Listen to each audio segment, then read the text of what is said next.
Bueno, buenas noches, compañeros y compañeras. Me llamo Felipe Correa, como decían los compañeros. Estoy acá un poco por el tema del Congreso y todo esto, un poco cansado de todo esto, pero voy a intentar pasar por algunos temas que son importantes. Me pidieron para hablar un poco sobre la cuestión de especificismo, de plataformismo y todo esto. Yo creo que lo que yo pensé es dar un recorrido histórico-teórico y después salir un poco para lo que hemos desarrollado en Brasil. Podemos entonces pensar cómo después hablar un poco de las experiencias. Entonces voy a hablar un poquito, sí, un poco de historia, un poco de teoría y todo esto, después de la experiencia brasilera. Mi trayectoria, como decían los compañeros, está involucrada. Yo trabajé un montón de tiempo en la industria de auto, pero en la parte administrativa, y después me fui al universo académico y hoy yo trabajo como profesor, como investigador, como editor. También tengo una militancia en la organización que dijo el compañero, que es parte de la Coordinación Anarquista Brasilera, que es un proyecto que estamos desarrollando hace algunos años en San Pablo, ¿sí? Voy a contar un poco la historia. Bueno, cuando hablamos de especificismo, de plataformismo y de todo esto, hay que pensar un poco en la historia del anarquismo, ¿no? Cuando recurrimos a la historia del anarquismo, vamos a identificar que hubo un debate fundamental dentro del campo anarquista, que es el debate de la organización. ¿Sí? En el libro que está allá, que escribí recién, que intenta teorizar un poco sobre el anarquismo, intenté hacer un montón de revisiones y todo esto. De entre las revisiones identifiqué que hubo un debate fundamental que junto con otros dos son los debates que más aparecen en la historia del anarquismo. ¿Sí? El debate de la organización junto con el debate de las reformas, junto con el debate de la violencia. Son, de mi punto de vista, los tres debates más grandes que hubo en los 150 años del anarquismo en todo el mundo. Porque no es el tema aquí hoy, pero es un poco del trabajo que presenté en el Congreso, que está en mi libro. Mucho de lo que oímos hablar de la historia del anarquismo es fruto de una mirada que es una mirada eurocéntrica, problemática del punto de vista ideológico, problemática del punto de vista teórico, metodológico y todo esto. O sea, si estamos por el anarquismo, es necesario volver un poco a pensar nuestra teoría, nuestra historia, porque mucho de lo que hemos leído, de lo que nos dicen, si incluso los autores que son simpáticos al anarquismo, en realidad no corresponde exactamente a una realidad histórica. ¿Sí? En nuestra América Latina, en esta historia que fue desarrollada muchas veces con esta visión exclusiva en el eje Atlántico Norte, ignoró una serie de experiencias, incluso América Latina, pero también otros continentes como Asia, como Europa Oriental, como África y otras cosas, y hay un montón de discusión ahí que yo creo que debemos recurrir para no seguir diciendo y repitiendo cosas como, por ejemplo, el anarquismo no tiene teoría, el anarquismo no tiene desarrollado un montón de temas, porque sí hay un montón de experiencias, un montón de autores, pero es necesario que nos debrucemos sobre esto. ¿Sí? Me gustaría empezar hablando de esto. Muchas veces vamos a correr a otros campos en términos de teoría, en términos de historia y todo esto, diciendo que el anarquismo es incoherente de un punto de vista ideológico, que los anarquistas no producieron teoría, y esto no es verdad. ¿Sí? Lo que hay es un material bruto, hay una necesidad de trabajar sobre este material porque hay cosas interesantísimas, hay cosas buenísimas. Entonces, este material va a intentar redefinir el anarquismo, sus grandes debates, e identifiqué que, al contrario de lo que nos dicen, que el anarquismo tiene tres corrientes: anarcosindicalista, anarcocomunista, anarcoindividualista. Después en otro libro van a hablar de como un montón de otras corrientes que van inventando, como anarcocolectivista, anarcofeminista, anarco esto, anarco otra cosa, pero que en realidad hay un núcleo ideológico de principio que en términos de continuidad, de permanencia, se mantiene en el tiempo, en estos 150 años, en los 5 continentes, y también los debates donde los anarquistas divergieron, que hay un montón de debates, algunos más y otros menos relevantes, pero como yo empecé diciendo, hay tres principales. El primero de la organización que voy a discutir ahora, el segundo de las reformas. ¿Cuál es el debate? Hubo una corriente mayoritaria diciendo que la lucha por reformas, por conquistas de corto plazo, sean conquistas económicas o conquistas políticas frente al Estado, a depender de la manera como eran manejadas, como eran llevadas a la práctica, podrían corresponder, ¿sí?, a una perspectiva revolucionaria. Esto lo defendía la mayoría. Una minoría que pensaba que la lucha por reformas simplemente ajustaría el sistema capitalista y por esto había que luchar por la revolución o nada. Sí, que las reformas simplemente hacía, por ejemplo, se te está reivindicando una lucha salarial, que el patrón repasaría este costo de salario a los productos, todo esto, o mismo el Estado, ¿sí?, podría se fortalecer con este proceso, y por tanto la lucha por reforma no era una lucha factible o viable para un proyecto revolucionario. Y el otro de la violencia, que estuvo una corriente mayoritaria que pensó la violencia como algo que debería se dar concomitantemente a los movimientos de masa, ¿sí?, y que por tanto la violencia no debería ser pensada como algo movilizador en sí, sino como una herramienta conjunta de una estrategia más amplia de masa, y una otra estrategia que en la literatura en general la gente habla como, conceptúa como la propaganda por el hecho o algo así, ¿sí?, que fueron aquellos que pensaron que la violencia tenía en sí un valor simbólico, un valor movilizador, que podría funcionar, ¿sí?, para llevar gente a las movilizaciones, involucrar personas en un proyecto revolucionario de cambio. El debate de la organización aparece en prácticamente todos los países, ¿sí? Es un debate que va a cindir en un primer momento también dos grandes posiciones: los antiorganizacionistas, ¿sí?, con la posición de que la organización es algo que, si es muy formal, necesariamente conduce a la burocracia, a la jerarquía, ¿sí?, son lo que podríamos llamar de antiorganizacionista. Luigi Galleani, por ejemplo, para mí es uno de los padres de esta corriente. Es una corriente organizacionista, ¿sí?, de las personas que defendían que los anarquistas deberían estar organizados. ¿Sí? Pero dentro de esta corriente, ¿sí?, de los organizacionistas, hubo también debates. Si tomamos el siglo XX como ejemplo, la parte más grande de los organizacionistas defendían que los anarquistas deberían estar organizados simplemente en nivel social de masas, ¿sí? El modelo organizativo hegemónico durante el siglo XX fue el modelo del anarcosindicalismo o del sindicalismo revolucionario, ¿sí?, que nosotros utilizamos un término para nos referir a este tipo de sindicalismo, que es el sindicalismo de intención revolucionaria. Cuando utilizo ese término estoy diciendo tanto anarcosindicalismo cuanto sindicalismo revolucionario, ¿sí? Entonces la corriente mayoritaria de los organizacionistas defendía o practicaba esa idea de una organización exclusivamente de masa. Y acá en Argentina se fueron a pensar, por ejemplo, en Fora, o mismo después de otra experiencia para allá del anarcosindicalismo forista, ¿sí?, hay esta idea, y la mayor parte de los compañeros estuvieron involucrados exclusivamente con organizaciones de masa, ¿sí?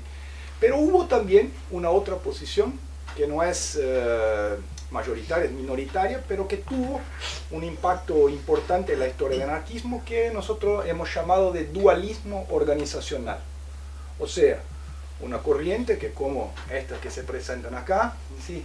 Los compañeros que organizan la charla, mi corriente y todo otro, eran compañeros que defendían que los anarquistas se deberían organizar concomitantemente en dos niveles, ¿sí? El nivel social de masa, sindical o barrial, popular, y el nivel político, ideológico, anarquista, que por tanto se organizarían como trabajadores en sus espacios de trabajo sindical, popular, como anarquista en una organización específica. Esto estamos llamando de dualismo organizacional. A pesar de que no es una experiencia mayoritaria en el campo organizativo anarquista en la historia del anarquismo mundial, sí tuvo una experiencia importante. Yo trajo acá un poco algunos nombres de organizaciones. Yo particularmente ahora me dedico a estudiar la experiencia de la Alianza de Bakunin. ¿Sí? Hay poquísima referencia histórica, pero publico ahora en el año que viene un libro nuevo que es sobre la teoría organizativa de Bakunin en nivel de cuadro y de masa, ¿sí? La organización anarquista y la internacional o la organización de masa. Esta, sí, de mi punto de vista, es la primera organización anarquista de la historia que se arranca en 1868 y que va a tener una influencia importante, ¿sí? En Francia, en Suiza, en Italia, en algunos países, ¿sí? Y que fue la primera experiencia fundamental para el desarrollo de este sindicalismo de intención revolucionaria aún en el final de los años 1860, ¿sí? En algunos países de Europa, e incluso hay documentos que van mostrando que estas experiencias llegaron por medio principalmente de correspondencia a Uruguay, ¿sí? Que por tanto hubo una influencia en Europa, pero también a otras partes, ¿no? Yo elenqué acá solamente nombres de otras experiencias que podemos discutir, algunas conozco más profundamente que otras. Sí, el Partido Revolucionario Socialista Anarquista, de lo cual participó Malatesta en 1891, fue la fundación en Italia. El Partido Liberal Mexicano, porque en esto hay toda una problemática, pero hay un conjunto de autores que van a apuntar que a partir de 1908, ¿sí? La junta organizadora del partido sí se puede considerar como una organización anarquista, una organización política que se estaba dinamizando el movimiento principalmente que va a se desarrollar en el contexto de la Revolución Mexicana. El Partido Anarquista de Ancona, fundado en 1913 en Italia. La Sociedad de Compañeros Anarcocomunistas, fundada en la China en 1914. La Federación Anarcocomunista de Bulgaria, una experiencia que es interesantísima, que es una federación fundada en 1919 y que tuvo un impacto en el movimiento popular búlgaro en los años 20, 30 y 40, que es poquísimo conocida. Y Bulgaria es uno de los grandes casos del anarquismo en el mundo, uno de estos casos que no conocemos muy bien en función de esta mirada acostumbrados a ver. El proceso que involucró la plataforma, y hablo un poco de esto en un rato, ¿sí? La plataforma fue publicada en Francia en 1926, ¿sí? Y voy a discutir un poco adiante.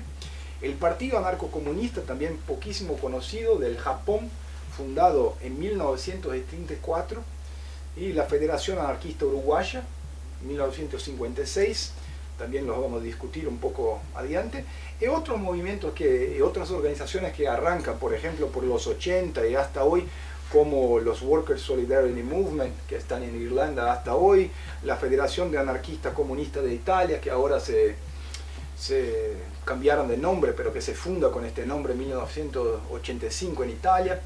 O sea, lo que yo estoy queriendo decir es que esta perspectiva organizativa sí tiene producción en nivel de teoría, sí tiene existencia y experiencia importante en el nivel de práctica.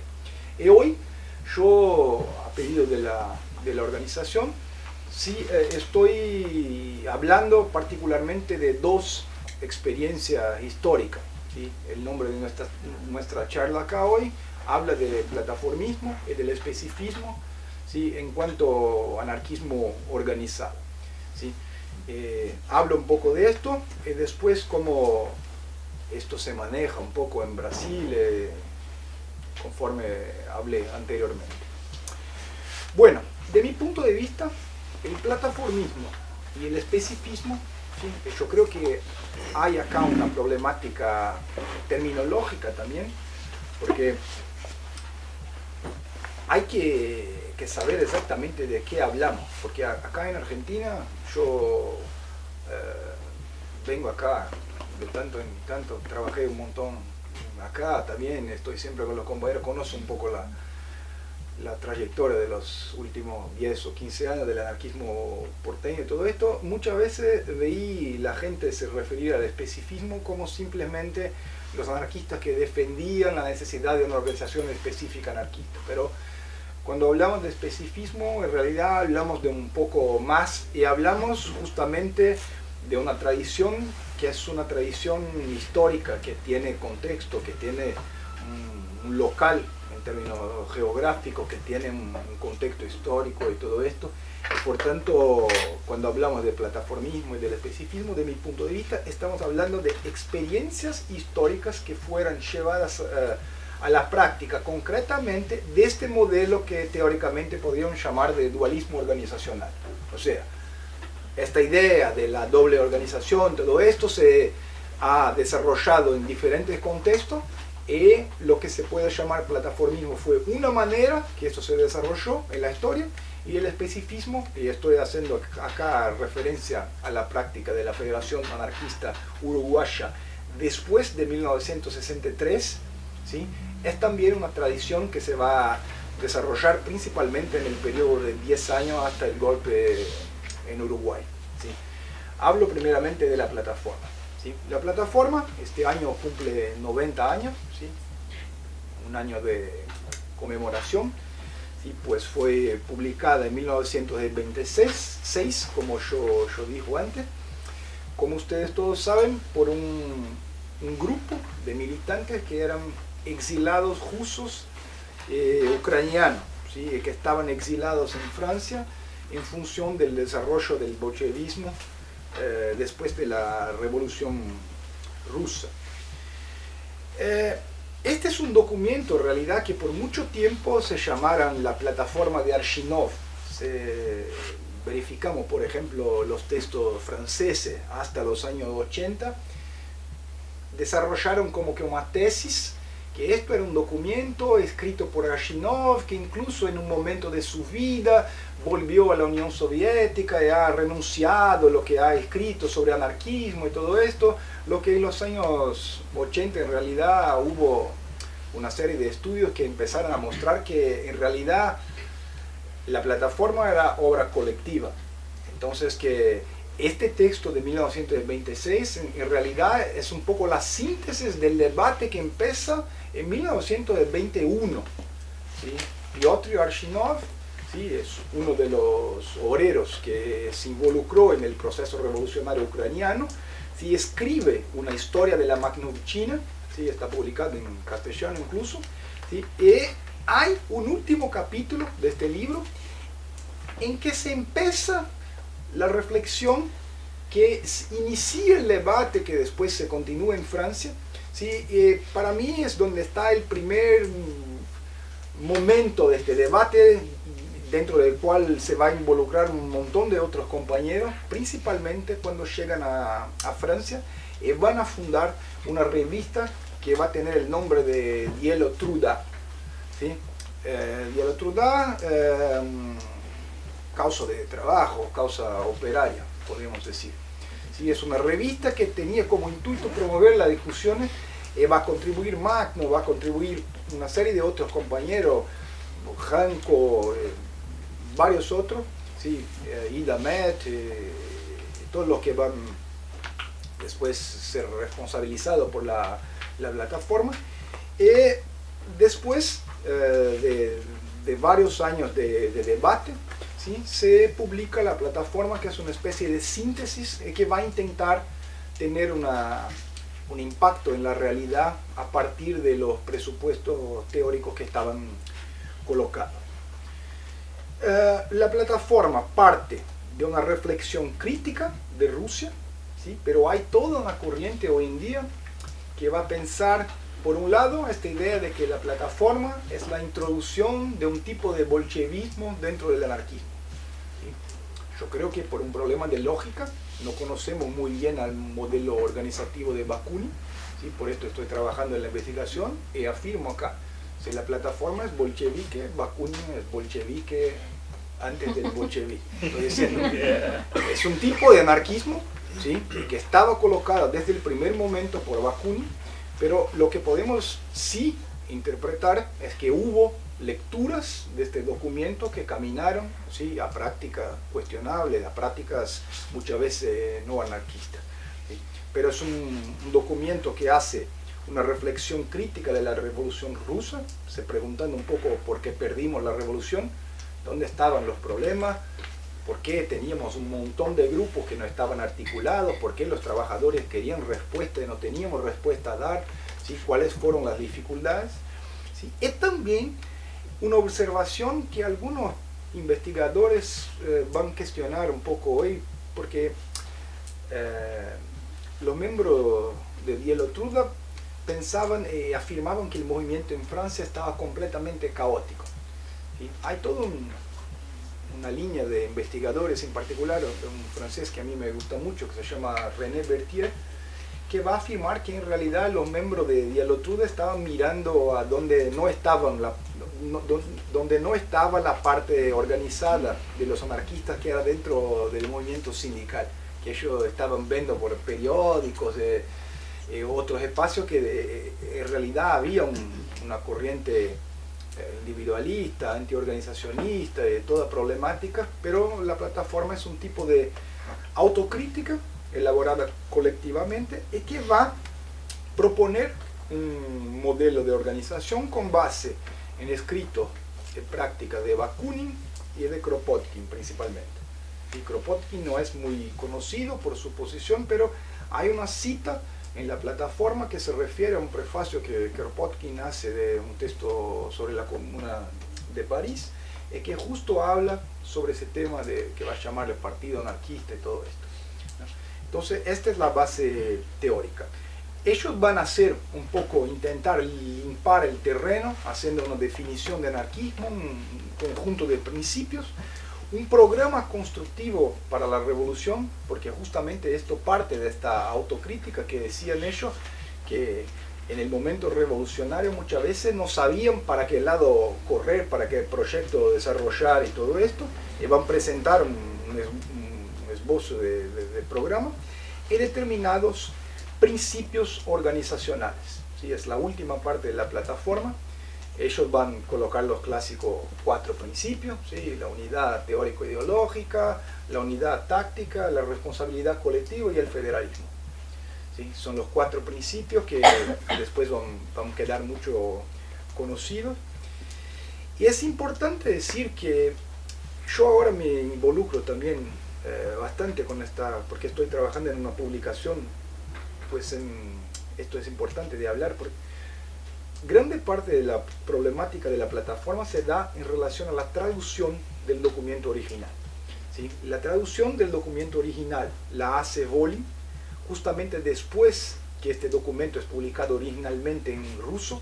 Yo estuve investigando, vamos a publicar ahora dentro de algunas semanas los originales de Dielo-Truda, ¿sí?, en ruso.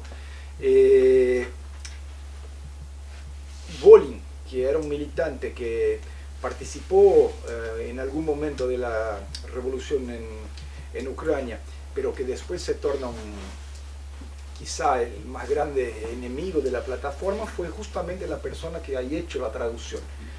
Y desde el momento que hace esta traducción ya empieza a ser acusado de, vamos a decir, cargar un poco la mano en la terminología ajustar la terminología, dando a la forma un poco del sentido autoritario que él veía en este proyecto.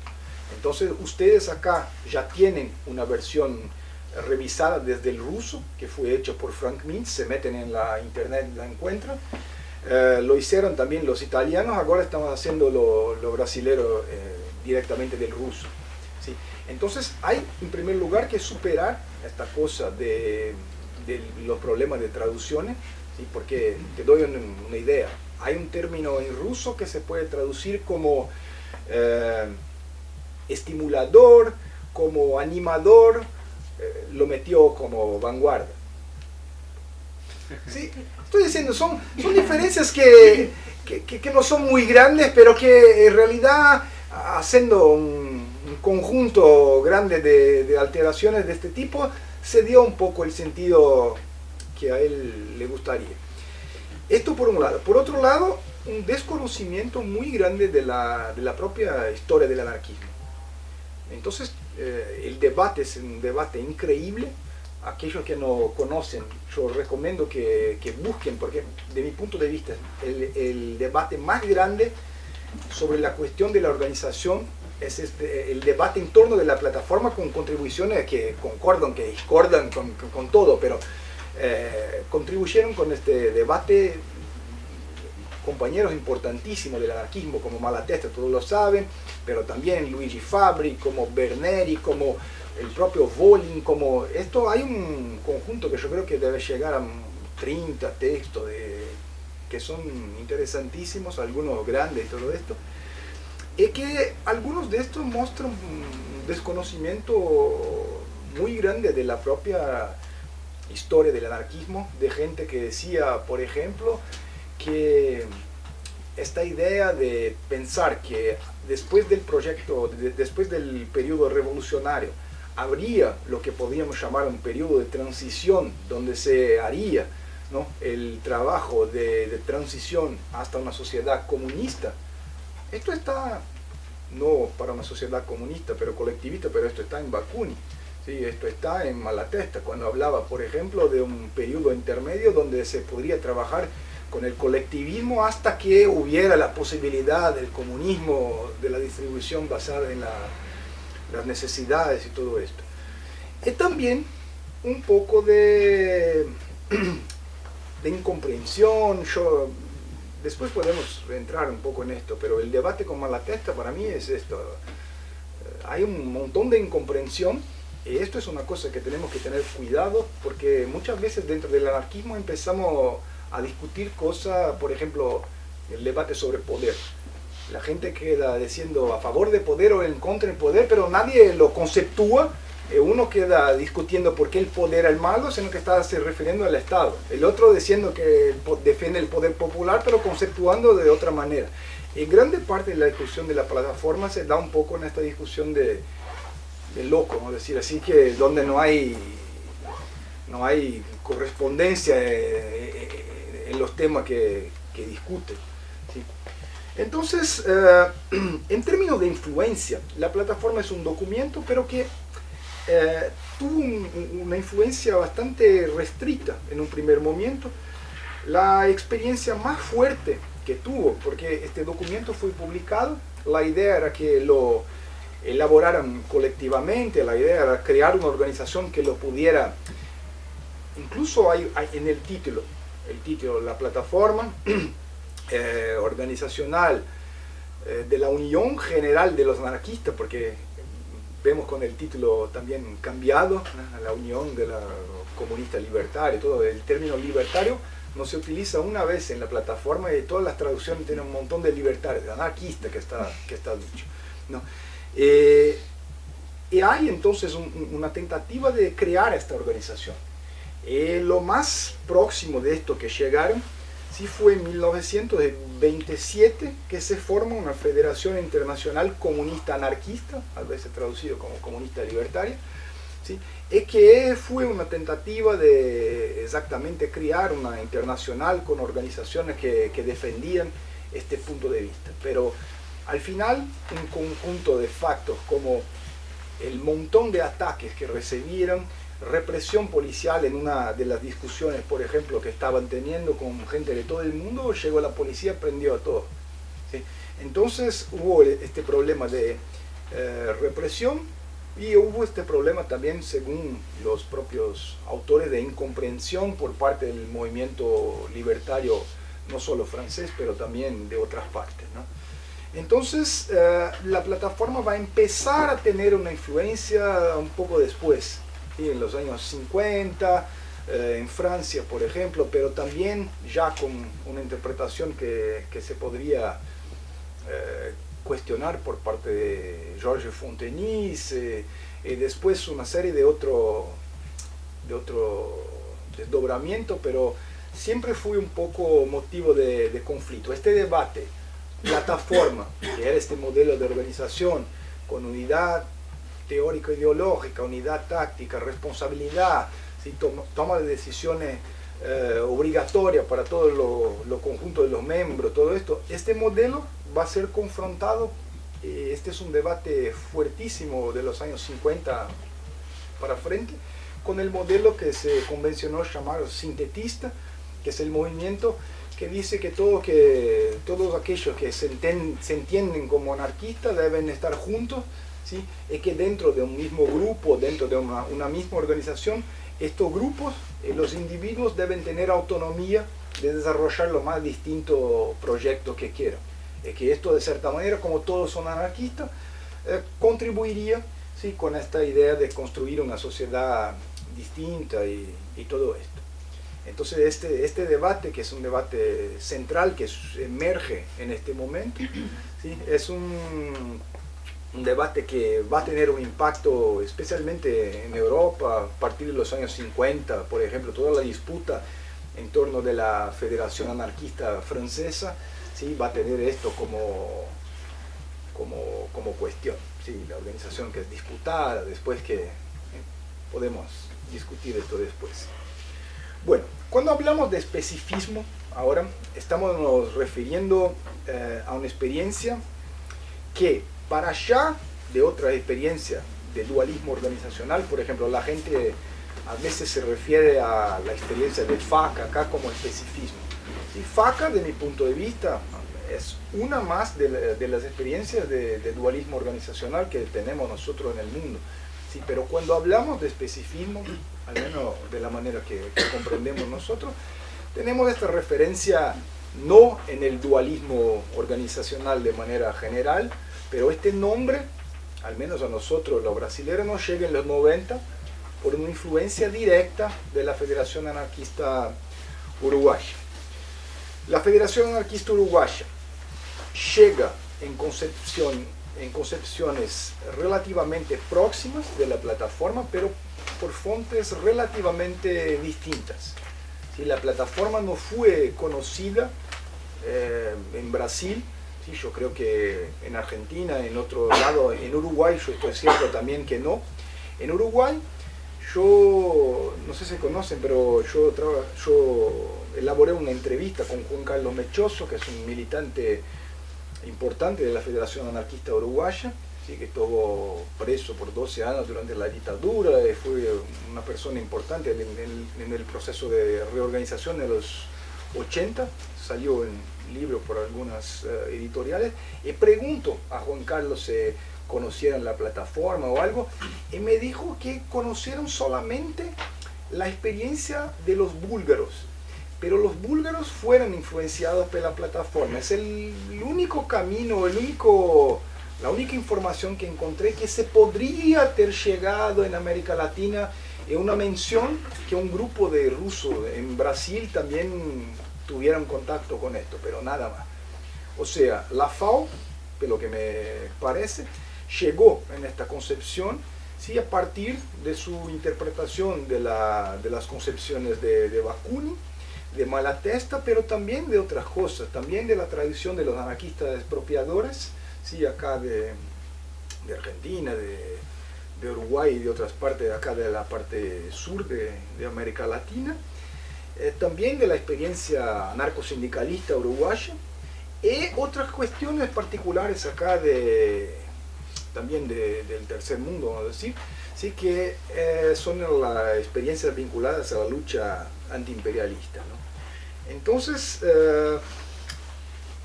la FAO en realidad se forma en 1956, ¿sí? Agregando una parte de militantes viejos que venían de esta experiencia anarcosindicalista, agregando jóvenes, agregando una serie de sectores populares que trabajaban en los ateneos, una serie de militantes sindicales que trabajaban en gremios y todo esto, pero es aún un grupo amplio, ¿sí? Que se van dando una serie de enfrentamientos, y en el año de 1963, o sea, de 56 a 63, la FAO funcionó de una manera, pero especialmente, pero no solo en función del proceso revolucionario cubano, de la manera como un sector de la Federación Anarquista Uruguaya veía el proceso, pensaba que el impacto de este proyecto, básicamente lo que pasaba era el siguiente: el Partido Comunista Uruguayo estaba desarrollando una línea cada vez más reformista, ¿sí? Y había una interpretación de que el proceso revolucionario cubano pudiera cambiar un poco la línea de la izquierda en general, que estaba yendo completamente al reformismo. Entonces adoptaron una posición que se llamó, en la época de apoyo crítico, todo esto, tuvieron una interlocución con esto y un par de otras cosas. Terminó con una escisión de la organización, ¿no? El grupo que escindió va a constituir después la Comunidad del Sur, ¿no? Quizá algunos ya tengan oído hablar. Y el grupo, lo que se pasa en FAO a partir de 63, ¿sí? Es que el grupo que queda, que es un grupo más vinculado a los trabajadores pobres, porque la mayoría del grupo que cinde, que va a la Comunidad del Sur, estaban los estudiantes universitarios, también algunos otros referenciales quedan. Y esto es importante porque en los libros, esto es una información que muchas veces en los libros conocemos la versión de Luchi Fabbri, la versión de la gente de la Comunidad del Sur. Después empezamos a percibir que era justamente porque los militantes que quedaron, ¿sí? En esta parte minoritaria, ¿no? Eran militantes que tenían contactos, que tenían facilidad, por ejemplo, con los idiomas y todo esto, y que pudieron difundir su versión, ¿sí? sobre la escisión, vamos a decir así, mucho más que los otros trabajadores. Juan Carlos Mechoso, este que lo mencioné, estudió hasta como 12 años de edad, no más, ¿sí? Entonces, el grupo que salió tuvo la oportunidad de hacer contactos internacionales, contar su versión. Hasta 20 años atrás ibas a Francia, decían que FAO era un grupo guevarista, foquista, porque esta historia se fue contando, ¿no? Entonces, lo que se pasa en realidad es que después de la escisión, FAO hace una reformulación de línea, hay un alineamiento muy grande, y se empieza a dar un combate, que es un combate importantísimo a nivel de masa y a nivel armado. Era la única organización del campo revolucionario que actuaba concomitantemente en el nivel de masa sindical y en el nivel armado, porque el PCU, Partido Comunista Uruguayo, estaba concentrado exclusivamente en el sindical con una línea bastante reformista. La mayor fuerza de lo sindical era el PC. ¿Sí? La FAO, por medio de la tendencia, ¿sí? componía este bloque, que era el principal bloque revolucionario del sindicato, vamos a decir así, ¿sí? Y por otro lado, en la lucha armada estaban los Tupamaros, también con fuerza más grande, pero que también no tenían actuación significativa en nivel de masa. Y la FAO, por medio de un organismo que se llamaba Organización Popular Revolucionaria 33 Orientales, ¿sí? se estaba dando también el combate armado.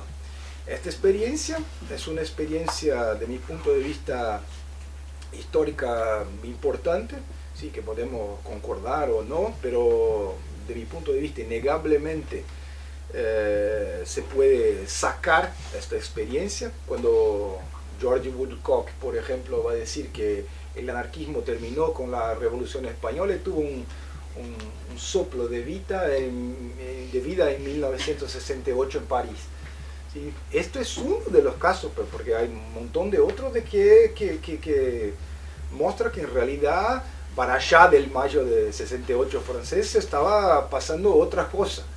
Sí, los anarquistas estaban intentando hacer otras cosas. Acá en Argentina, otro caso también. Estoy diciendo, hubo cosas que nadie va a discutir en los libros tradicionales y todo esto. Solo para tener una idea, en términos de percentual de sindicalización, lo que fue la CNT uruguaya es algo que es muy grande de un punto de vista estadístico. ¿Sí? Por ejemplo, la cantidad de trabajadores que estaban, estoy acá diciendo esto, pero en mi cabeza está intentando recordar los números, pero proporcionalmente, para tener una idea, la CNT uruguaya sindicalizaba más gente que la CNT española. Sí, proporcionalmente. Un país tan chiquito, ¿no? Sí, por esto. Sí, un país que, pero proporcionalmente, la CNT estaba aquí en la cabeza con 8%, si no estoy enganado. Uruguay, yo creo que 10 o 11% de la población de los trabajadores estaban sindicalizados. Entonces estoy diciendo, es una experiencia que sí, es una experiencia importante del anarquismo, y que fue después completamente destrozada por la represión. Podemos discutir también un poco de la historia, pero básicamente la represión destroza la iniciativa, y la FAO va a ser refundada en 1985. Lo que se va a pasar es que hubo todo este periodo de dictadura. Ustedes conocen un poco la historia de la lucha argentina. Lo que tuvo en Uruguay de más interesante desde mi punto de vista fue la historia de FAO. En Brasil se pasó una cosa distinta. No hubo proceso de lucha armada, no hubo proceso muy grande de inserción sindical. Lo que hubo fue un movimiento con influencia anarquista llamado Movimiento de Estudiantes Libertarios, ¿sí? Que en el inicio del proceso de la dictadura lo prendieron, torturaron, todo esto fue desmantelado. ¿Sí? Es un poco de funcionamiento clandestino, pero para mantener los pequeños grupos y todo esto. Y Brasil en realidad va a tener un proceso de resurgimiento a partir de los finales de los 70. ¿Sí? La primera iniciativa desde 1977 con un periódico en Bahía llamado Enemigo del Rey. ¿Sí? Y después una editorial anarquista que empieza en 84, llamada Nuevos Tempos, que después se cambia para Imaginario, existe hasta hoy. Y después dos centros culturales también que tienen su historia. El Centro Cultural de San Pablo, el Centro de Cultura Social, que remete a los años 30, pero también estuvo cerrado y que se abre en 85. Y a un centro similar en Río que se llama Círculo de Estudios Libertarios. A partir de esto, el anarquismo se empieza a reunir, la gente se empieza a encontrar, discutir y todo esto, pero era un espacio donde la gente se interesaba por el tema, pero no había grandes iniciativas en términos organizativos, ¿no? El organizativo se empieza un poco con una tentativa de fundar una central anarcosindicalista llamada Confederación Operária Brasilera, ¿sí? Que fue una decisión discutible, pero que refleja un poco este debate de sindicalismo revolucionario o anarcosindicalismo. Se estaba formando en este momento en Brasil la Central Única de los Trabajadores, que existe hasta hoy, pero que en aquel momento reunía parte importante de este llamado nuevo sindicalismo de Brasil, ¿sí? Que gran parte de las personas estaban en el proceso de constitución del Partido de los Trabajadores, todo esto, pero no era una central ni de perto burocratizada como es hoy. ¿Sí? Y los anarquistas estaban un poco en el dilema: participar de esta construcción de la nueva central o entonces crear un sindicato propio. ¿Sí?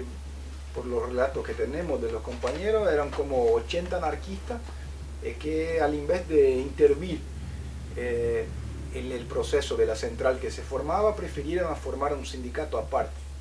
Un poco de la crítica que podíamos hacer después de este tiempo, pensamos 80 dentro de un sindicato inmenso como era la Central Única de los Trabajadores en el inicio, podría ser hecho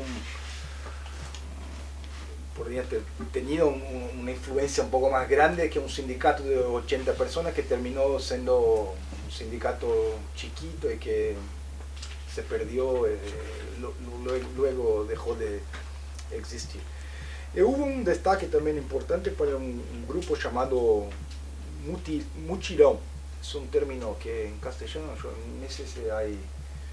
Es como cuando todos se juntan para hacer, por ejemplo, una casa en el barrio o algo así, un trabajo cooperativo de vecinos. ¿No? ¿Cómo? Minga. ¿Minga? Sí. Sí, entonces el nombre del grupo que sacaba un periódico fue el primer grupo después de esta tentativa sindical que empezó con trabajo con movimientos del campo y también con favelas, ¿no? Sí, ¿saben? Villas. Esto se empezó en el inicio de los 90. Lo que va a pautar un cambio importante en Brasil fue el contacto con la Federación Anarquista Uruguaya, porque hasta el momento Brasil había tenido un contacto en los años 50 con FAO, pero se había distanciado completamente. Los viejos, nadie hablaba de Federación Anarquista Uruguaya, todo esto. Y después, en los años 90, un militante de nosotros que estaba viajando hasta Uruguay, llegó a la comunidad del sur y empezó a hablar un montón de cosas de trabajo sindical, organización, y decían a él, mira, vamos a llevar a un local, nos decían que lo largaran enfrente a un evento, un acto de FAO, porque no se daban los dos, decían, mira, conversa con esta gente que quizá te interesará. Y este compañero en realidad fue el compañero que fue a vivir en Uruguay, que desarrolló junto con la gente de FAO un proceso que se llamó la construcción anarquista brasilera, que fue el proceso donde todo lo especificismo brasilero se derivó. El primer fruto es la fundación de la Federación Anarquista Gaúcha en 1995, y luego después una tentativa de construcción nacional, y acá yo creo que tenemos un poco de paralelos y cosas a discutir, que fue una organización que llamamos justamente Organización Socialista Libertaria, que funcionó de los 97 hasta 2000, ¿sí? Que fue una tentativa de creación de una organización nacional con un montón de cosas que fueron re interesantes, pero también con un montón de problemas. De entre los problemas estaba que quedamos diciendo después que empezamos por el techo la casa, ¿no? O sea, grandes acuerdos, grandes líneas, un montón de exigencias para todo el mundo, como la teoría de la revolución pronta y lista. En un momento verificamos que no había como tiempo, no había afinidad, no había trabajo suficiente, estábamos desarrollando como acuerdos nacionales, siendo que localmente las organizaciones estaban aún se desarrollando y todo esto. Entonces, el proceso que se pasa en Brasil es un proceso que se termina esta organización y se fundan lo que se van a llamar, existen hasta hoy, la resistencia popular, que son agrupamientos de tendencia, o sea, ni organismos de masa como sindicatos, movimientos sociales, etcétera, ni organizaciones políticas. Es como que un espacio político social que está en el medio del campo, digamos así, entre el movimiento social y la organización anarquista, y que con esto nuestra intención era profundizar el trabajo de masa, empezar un trabajo un poco más significativo, que fue un proceso que se fue de 99 hasta el inicio de los 2000. Y que fundamos en 2002 lo que se llamó el Fórum del Anarquismo Organizado. O sea, después de 3 años de trabajo intentando arreglar lo que era parte del movimiento popular, todo esto, de contactos, empezamos a dar un paso a más. ¿Qué era el Fórum del Anarquismo Organizado? Pensamos que este debate que se desarrolló en la OSL de llegar con un programa con un montón de exigencias y todo esto, que no era algo muy adecuado al anarquismo brasilero. Por tanto, pensamos que se podría hacer la cosa por parte. Empezar una charla un poco más profundizada con personas que estaban de acuerdo con dos principios, que eran organización de los anarquistas, trabajo de inserción social, trabajo de masa. ¿Sí?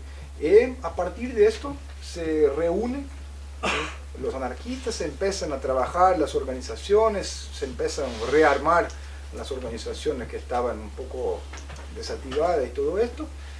Y en términos históricos lo que se va a pasar es que básicamente el Fórum del Anarquismo Organizado se va a seguir desarrollando, pero que hay un conflicto en Río, ¿sí? Que después le puedo explicar un poco, pero es básicamente el conflicto donde la FARC, que es la Federación Anarquista de Río de Janeiro, es excluida del proceso del Fórum del Anarquismo Organizado. El fórum queda se desarrollando y la FARC, que quedó excluida, se va a desarrollar con un montón de otros estados como una corriente paralela. ¿Sí? Entonces, por volta de 2006, había lo que había restado del Fórum del Anarquismo Organizado, ¿sí? Con la FAG, la gaucha en la cabeza, vamos a decir así, pero otras iniciativas también, y lo que era la corriente que estaba en torno de FARC, que después fue lo que pautó la reconstrucción en San Pablo, la reconstrucción o la construcción en Santa Catarina, la construcción en el nordeste, todo esto, pero había como dos corrientes separadas. Y parte de los trabajos que tuvimos de 2008 hasta 2012 fue justamente recosturar estos dos brazos que estaban separados. Para esto tuvimos un trabajo grande de algunos años, ¿sí? Que conseguimos entre 2008, 2009, 2010 retomar, meter todas esas organizaciones, que éramos 9 en la época, cada organización en una provincia.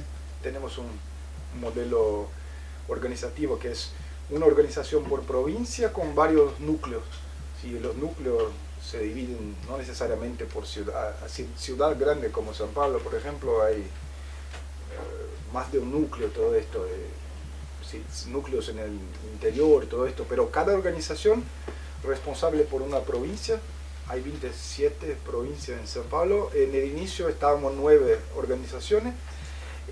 Arreglamos todo para fundar en 2012 lo que va a ser la Coordinación Anarquista Brasilera, que ahora vienen desarrollando todo un trabajo que les puedo hablar un poco después, en nivel sindical, en nivel barrial, en nivel estudiantil, en nivel de los movimientos del campo también,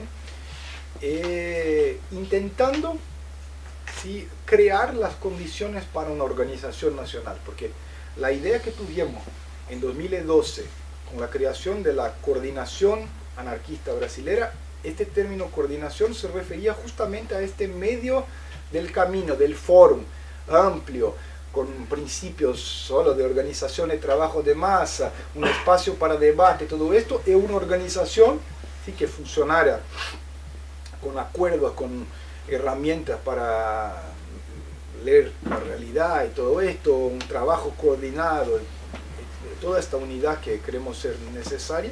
¿Sí? Esto, la coordinación es como que un espacio de preparación, ¿sí? Para esta organización que queremos desarrollar a medio plazo. Entonces, tiene sido un proceso trabajado con calma. Esto yo creo que es un desarrollo absolutamente central, principalmente pensando acá, el caso, no estoy acá para darle lecciones ni nada, pero yo tengo acompañado un poco, cada 3 años que vengo, la organización que había no hay más, hay otra, la gente sí se viene, se va, se van al peronismo, se van al trotskismo, ustedes saben mucho mejor. Y estoy diciendo que una cosa que vemos que nos pareció importante es la capacidad de se mantener en el tiempo, o sea, tener un poco de calma y todo esto para ir haciendo aportes, para ir haciendo la construcción, y no ser simplemente una puerta de preparación de militantes para otra corriente, ¿sabes? Entonces hay que tener una cultura organizativa, hay que pensar un poco cómo se manejan las relaciones, cómo se manejan las herramientas teóricas, metodológicas, cómo se manejan las relaciones dentro de la organización, cómo se estructuran las organizaciones de dentro, cómo se practica realmente el federalismo, cómo se trabaja con el proceso de delegación, cómo se construye toda esta noción de herramientas y todo, exactamente sin un poco este senso de urgencia que muchas veces, de mi punto de vista, en Brasil esto se pasó así también, pero tenemos una cierta urgencia y vamos a pegando un montón de referencias que tenemos en la universidad, en el cadernillo que está en mi casa de qué hacer, de Lenin y otras cosas así. Entonces estoy diciendo, nuestra experiencia en este campo dice que justamente hay que tener esta capacidad de manutención en el tiempo y de crecimiento permanente. O sea, el crecimiento muchas veces puede no ser en el ritmo que queremos, pero tenemos que, cuando pasa 2 o 3 años, mira atrás y ve que estamos creciendo. Por ejemplo, en 2012 estábamos con 9 organizaciones en 9 estados, ahora estamos con 12. ¿Sí? Entonces, en 3 años caminamos como para 3 provincias más en el país, 3 organizaciones. Y así vamos profundizando el trabajo, todo, pero también con este intento de construir un estilo de trabajo propio, construir un referencial propio, construir una teoría propia, construir algo que nos diferencie de las otras corrientes, ¿sí? Porque lo que importa para nosotros cuando pensamos en trabajo político, cuando pensamos en trabajo social, no es simplemente querer tener una forma, ¿sí?, que aprendemos en los movimientos. Estamos todos nosotros tendemos a reproducir los modelos que van entrando en contacto con nosotros. Todo esto, ustedes que están dentro de la universidad tienen que saber que universidad, yo no sé, acá en Argentina, en Brasil la izquierda se va alejando cada vez más de la universidad en general, pero aún hay una parte importante, por ejemplo, del marxismo dentro de la universidad. Y la gente en general va tentando trabajar con la herramienta y todo esto. Yo no soy dogmático en el campo filosófico, ni teórico, ni metodológico, pero sí hay que tomar esto en cuenta con un cierto cuidado, porque esto se pasó en Brasil algunas veces, de gente que por medio del teórico metodológico se van importando cosas, dentro de un rato la estrategia se cambia para una estrategia que es marxista. ¿Sí?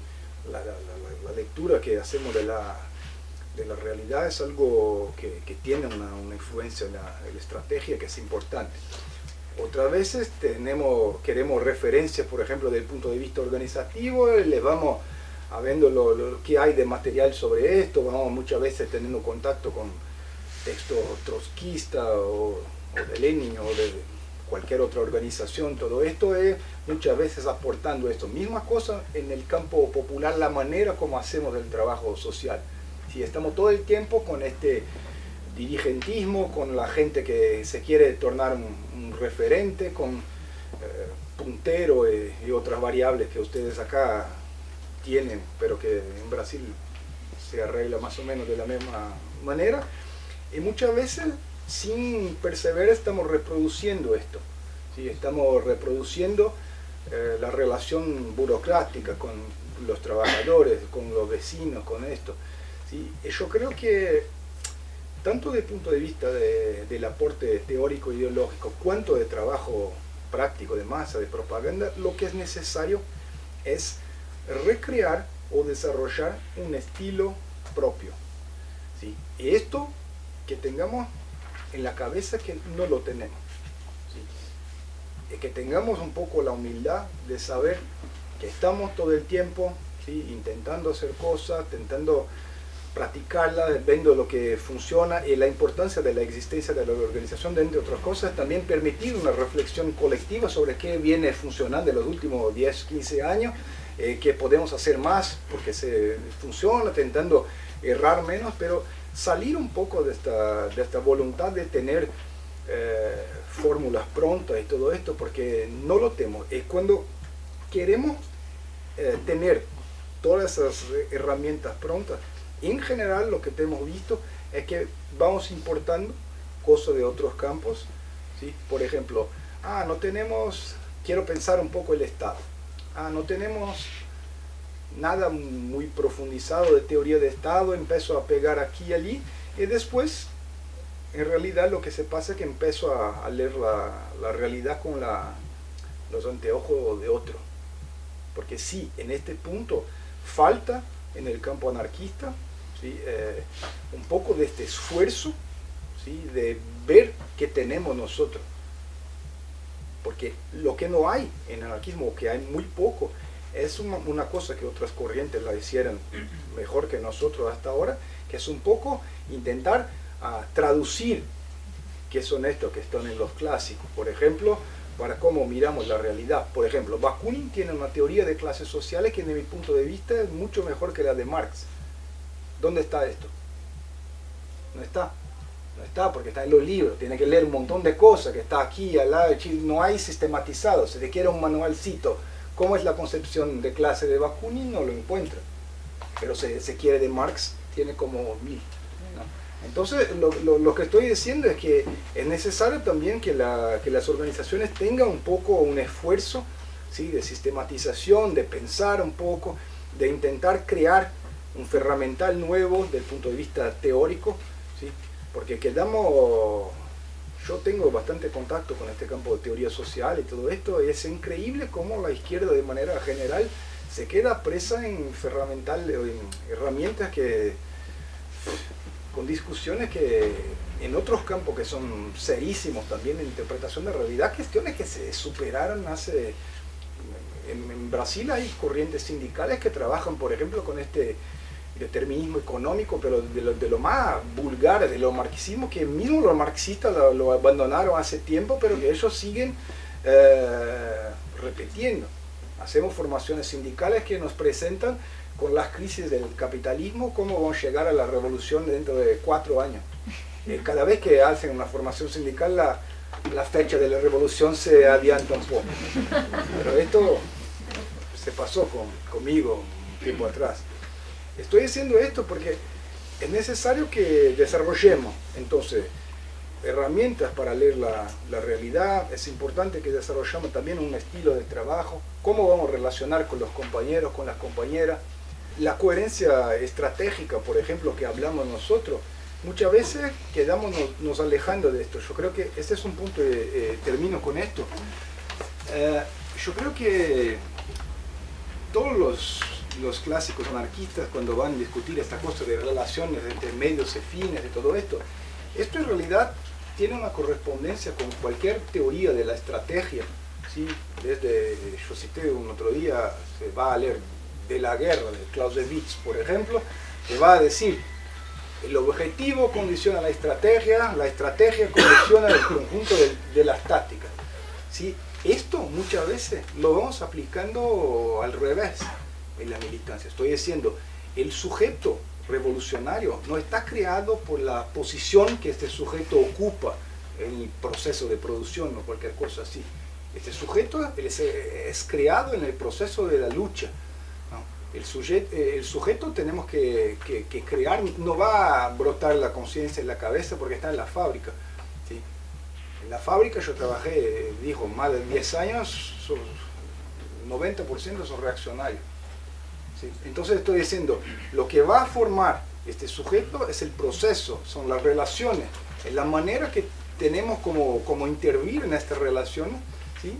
Por esto tenemos que desarrollar un estilo de trabajo que va a preparar este sujeto de cambio para el proceso revolucionario que queremos vivenciar, que queremos promover, ¿sí? Y los caminos para estos tienen que ser caminos distintos de lo que están haciendo los otros. ¿Sí? Esta cosa de trabajo sin ética, de manipulación, de dirigismo, de burocratismo, todo esto, tenemos que estar lejos. Esto la historia lo probó, que no lleva a nada. Es justo que tenemos que pensar en camino estratégico, de acá puedo decir después, si quieren, cómo estamos desarrollando esto en Brasil, pero que caminen para un proceso distinto. ¿Sí? De nada va a cambiar una cultura, por ejemplo, en el movimiento popular del campo en Brasil tenemos una cultura, vamos a hacer una nueva ocupación, envía autobús a los campamentos, cada campamento moviliza 40 personas, mete dentro del autobús porque vamos a hacer una nueva ocupación. Si un dirigente burócrata hace esto, si soy yo o usted, el proceso es el mismo. Se está tratando el trabajador como el patrón trata a nosotros dentro del trabajo. ¿Sí? Hay que empoderar a este sujeto, hay que cambiar los procesos, hay que crear una cultura de autogestión y todo esto. Entonces, yo creo que el desafío, podemos hablar un poco tanto de campo teoría como militancia, pero el desarrollo y el desafío principal desde mi punto de vista es este. Gracias.